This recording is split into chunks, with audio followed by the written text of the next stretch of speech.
उत्तर प्रदेश शिक्षा पात्रता परीक्षा वस्तुनिष्ठ सीरीज यानी कि यूपीटेट।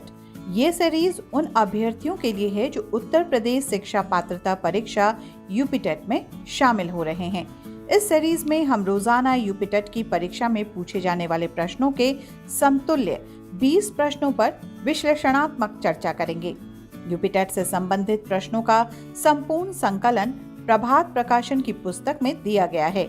ये पुस्तक एनसीईआरटी, एससीईआरटी एवं उत्तर प्रदेश बेसिक शिक्षा परिषद के दिशा निर्देशों पर आधारित है, जिसे आप अमेज़न या फ्लिपकार्ट से भी खरीद सकते हैं, जिसका लिंक नीचे डिस्क्रिप्शन बॉक्स में दिया गया है। आपकी सुविधा के लिए मैं एक और बात आपको बता देती हूँ कि बेल आइकॉन पर जरूर क्लिक कर लें ताकि अगला वीडियो आपको तुरंत मिल जाए नोटिफिकेशंस के साथ। आइए शुरू करते हैं आज का एपिसोड नंबर 8, मॉडल हल प्रश्न पत्र 3।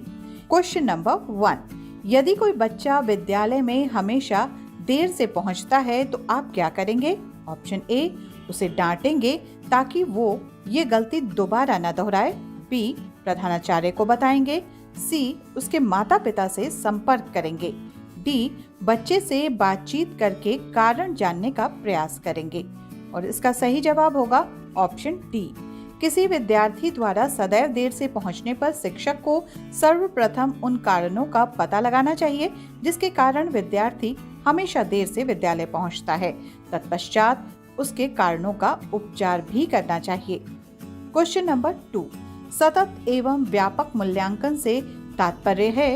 ऑप्शन ए, नियमित रूप से मासिक परीक्षा लेना। बी, सीखने की प्रक्रिया के दौरान शैक्षिक एवं सह शैक्षिक क्षेत्रों को नियमित रूप से आकलित करना। सी, नियमित रूप से कक्षा में गतिविधियां आयोजित करना। डी, अंक या ग्रेड प्रदान करना। और इसका सही जवाब है ऑप्शन बी, शिक्षण अधिगम प्रक्रिया के सफल संचालन के लिए शिक्षक मुख्यतः 2 कार्य करता है। प्रथम निदानात्मक कार्य, दूसरा उपचारात्मक कार्य। अर्थात पहला कार्य शिक्षण अधिगम प्रक्रिया में आने वाले अवरोधों, समस्याओं की पहचान करना तथा दूसरा कार्य इन समस्याओं, अवरोधों को दूर करना है। इसके लिए सतत एवं व्यापक मूल्यांकन की अत्यंत आवश्यकता होती है, जिसका तात्पर्य है सीखने की प्रक्रिया के दौरान शैक्षिक व सह शैक्षिक क्षेत्रों को नियमित रूप से आकलित करना। क्वेश्चन नंबर 3, वर्तमान समय में शिक्षक की भूमिका है। ऑप्शन ए, ज्ञान देने वाले की। बी, सुगमकर्ता की। सी, मित्र की।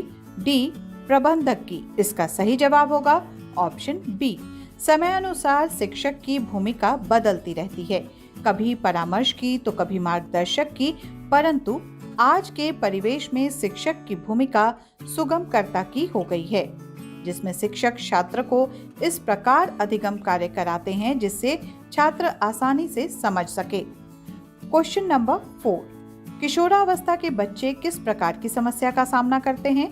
ऑप्शन ए, शारीरिक एवं मानसिक परिवर्तन से समायोजन करना। बी, अपने साथियों से समायोजन करना। सी, अपने माता पिता से समायोजन करना। डी, पढ़ाई संबंधी समायोजन करना। और इसका सही जवाब है ऑप्शन ए, स्टैनले हॉल के अनुसार किशोरावस्था बड़े संघर्ष, तनाव, तूफान एवं विरोध की अवस्था है। इस अवस्था में किशोर का मानसिक परिवर्तन तेजी से होता है तथा समायोजन की स्थिति पूर्ण न हो पाने का तनाव एवं संघर्ष की अवस्था से गुजरता है। देखते हैं क्वेश्चन नंबर 5 में क्या है। रस के अवयव हैं। ऑप्शन ए, स्थायी भाव, विभाव, अनुभाव, संचारी भाव। बी, स्थायी भाव, विभाव, अनुभाव। ऑप्शन सी में है स्थायी भाव, विभाग, संचारी भाव। ऑप्शन डी, अस्थायी भाव, विभाव, अनुभाव और संचारी भाव। इसका सही जवाब होगा ऑप्शन ए, रस के 4 अवयव होते हैं, स्थायी भाव, विभाव, अनुभाव और संचारी भाव। आगे बढ़ते हैं और देखते हैं क्वेश्चन नंबर 6 में क्या है। इंद्र का हाथी। ए, अखरावट। बी, नभचारी। सी, इरावत। डी, ऐरावत। और इसका सही जवाब होगा ऑप्शन डी, इंद्र का हाथी ऐरावत तथा शस्त्र वज्र कहलाता है। क्वेश्चन नंबर 7, अवधि का क्या अर्थ है? ऑप्शन ए, अवधि भाषा समय सीमा, बी, अवध में रहने वाला और सीधा, सी, अवध में रहने वाला और उल्टा, डी, अवध में रहने वाला और समय सीमा। इसका सही जवाब है ए, अवधि एक भाषा है, अवधि समय सीमा है। क्वेश्चन नंबर 8, अठन्नी में कौन सा समास है? ए, तत्पुरुष समास, बी, कर्णधारय समास, सी, द्वंद्व समास, डी, द्विगु समास। और इसका सही जवाब होगा ऑप्शन डी, अठन्नी 8 आनों का समूह, यहाँ द्विगु समास होता है। आगे बढ़ने से पहले हम आपको ये बता दें कि क्वेश्चन नंबर 9 और 10 के लिए डायरेक्शंस हैं। Choose the correct form of expression to complete the sentence. And now question number 9, he persisted in disobeying the dash. Option A, requests, B, orders, C, rules, D, doctrines। और इसका सही जवाब होगा option B, order विकल्प ज्यादा उपयुक्त है। Order ओबे या डिसोबे किए जाते हैं। Question number 10, being dissatisfaction with his job, he resigned from his dash. A, status, B, chair, C, position, D, rank। और इसका सही जवाब होगा ऑप्शन सी, जॉब के साथ पोजीशन ज्यादा सही युग्म है। और अब क्वेश्चन नंबर 11 और 12 के लिए directions. Choose the correct form of tense for the given sentences. Question number 11, he dash very little when there are strangers present.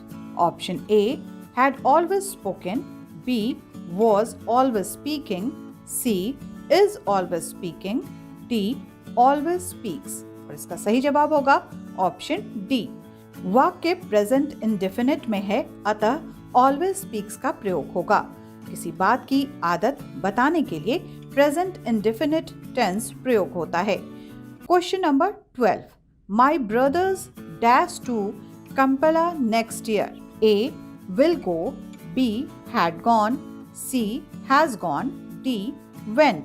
और इसका सही जवाब होगा option A, next, year, after आदि शब्द वाक्य को फ्यूचर इंडेफिनिट का बनाते हैं। क्वेश्चन नंबर 13, 16, 14, 18 और 20 का माध्य क्या होगा? Option A, 17, B, 19, C, 18, D, 17.5। और इसका सही जवाब होगा ऑप्शन ए, 16, 14, 18 और 20 का माध्य 17 होगा।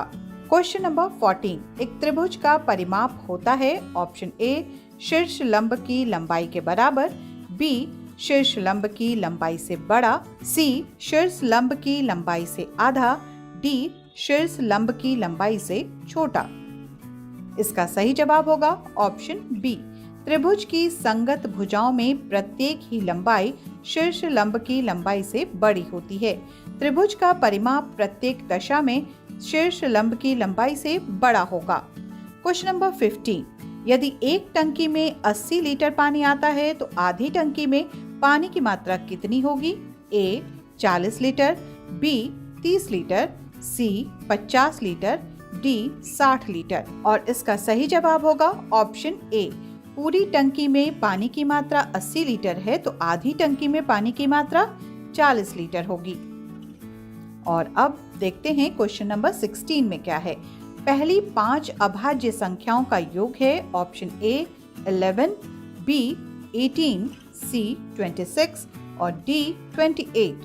और इसका सही जवाब होगा ऑप्शन डी। पहली 5 अभाज्य संख्याओं का योग 2 जोड़ 3 जोड़ 5 जोड़ 7 जोड़ 11 = 28। आगे बढ़ते हैं और देखते हैं 17 नंबर क्वेश्चन क्या है। निम्नलिखित में से भारत का वो राज्य कौन सा है जो गंधक यानी कि सल्फर के उत्पादन में आगे है? Option A Assam, B Maharashtra, C Punjab, D Tamil Nadu. इसका सही जवाब होगा ऑप्शन बी। गंधक यानी कि सल्फर 90% भाग आयात किया जाता है, देश में इसका उत्पादन 125 से 150 लाख टन है। महाराष्ट्र, असम, तमिलनाडु, पंजाब प्रमुख उत्पादक राज्य हैं। क्वेश्चन नंबर 18, भारत में सर्वोत्तम चाय कहाँ पैदा होती है? Option A Jorhat, B Darjeeling, C Nilgiri, D Munnar. और इसका सही जवाब होगा ऑप्शन बी। पश्चिम बंगाल देश का दूसरा प्रमुख चाय उत्पादक राज्य है। यहाँ चाय के बागान दार्जिलिंग यानी कि पश्चिम बंगाल की पहाड़ियों में पाए जाते हैं। दार्जिलिंग चाय अपनी सुगंध और सुस्वाद हेतु विश्व प्रसिद्ध है। क्वेश्चन नंबर 19, भारत का प्रथम निगमीकृत मुख्य बंदरगाह कौन है? ए न्यावा शेवा, बी एन्नौर, सी दहेज, डी पारादीप। और इसका सही जवाब होगा ऑप्शन बी। भारत का प्रथम निगमीकृत मुख्य बंदरगाह एन्नौर है। क्वेश्चन नंबर 20, प्रसिद्ध गिर वन कहाँ स्थित है? ए मैसूर, बी कश्मीर, सी गुजरात, डी केरल। इसका सही जवाब होगा ऑप्शन सी, सौराष्ट्र। गुजरात के गिर वन एशियाई सिंह के एकमात्र आवास हैं। 1975 में इसे राष्ट्रीय उद्यान में परिवर्तित किया गया। इसी के साथ आज का ये सेट समाप्त हुआ। दीजिए इजाजत, नमस्कार।